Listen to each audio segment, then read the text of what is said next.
સાબરકાંઠા જિલ્લાથી મહત્વના સમાચાર આવી રહ્યા છે ત્યારે સાબરકાંઠા જિલ્લામાં તસ્કરોએ તરખાટ યથાવત જોવા મળ્યો હતો।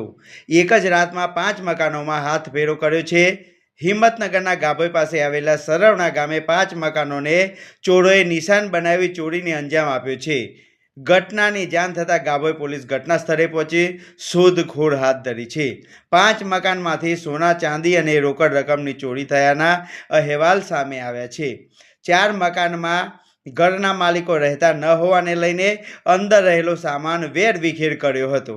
એક મકાનના માલિક બહાર ગામ ગયેલ હોવાથી રોકડ રકમ સોના ચાંદીના દાગીનાની અંદાજિત 1 થી 2 લાખની ચોરી થયાનું અનુમાન સેવાઈ રહ્યું છે।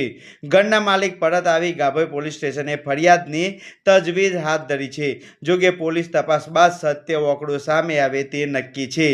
મિત્રો, અમારી ચેનલને લાઈક, સબસ્ક્રાઇબ અને શેર જરૂરથી કરજો। સાબરકાંઠાના પડે પડના સમાચાર જોવા માટે અમારી ચેનલને વેગ આપો। ચેનલને સબસ્ક્રાઇબ, લાઈક અને શેર કરવાનું ભૂલતા નહીં। હિંમતનગર ગાભોઈ પાસે આવેલા સરવણા ગામે 5 મકાનોને ચોરોએ નિશાન બનાવી ચોરીને અંજામ આપ્યો છે। રાજ કમલસિંહ પરમાર, સાબરકાંઠા।